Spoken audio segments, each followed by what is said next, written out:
והיא שעומדו לאבויסנו והיא שעומדו לאבויסנו ולנו שלא On the life of my great-grandmother, Brana Zabotska. Brana Zabotska was born at around Hanukkah time in 1924. She was part of a Hasidic family, three girls and two boys. She was the second oldest in her family. She grew up in Baranowitz, and she had a total normally life before the war. She went to Benos Beis Yaakov. She was part of a Benos youth group. Her father learned a lot every day. She first got affected by the Nazis when the Nazis came to her town and sent everyone to a ghetto.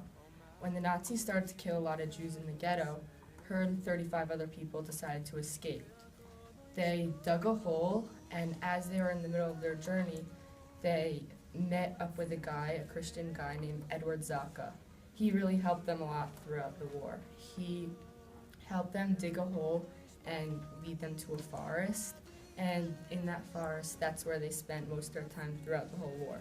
They were in that forest from 1941 till about Purim time, 1944. Every day in the forest, they would split up to do different jobs. For example, they would split up to get food. They would split up to be on duty to make sure that no Nazis were coming in. They would create bunkers underground to keep them warm at night during the winter.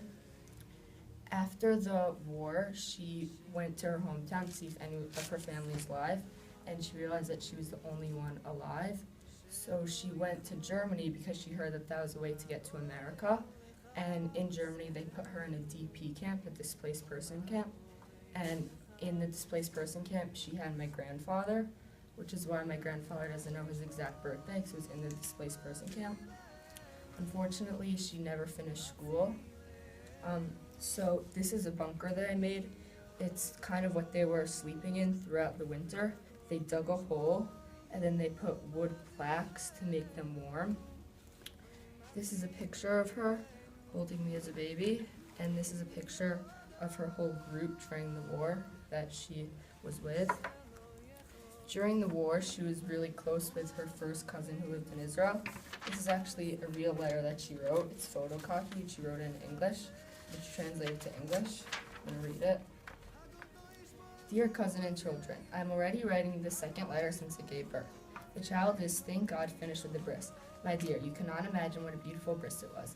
Many guests were there. The Baranoviches came from Manyik Eliyahu Abramovich and his wife, who had a business of salamis near our uncle from around there. There's nobody from our family. There's nobody, and from those who are still alive. We are all so joyous, but let us hope that we will soon be able to meet with you. I'll very soon take a photograph and send it to you. Why don't you send me a card?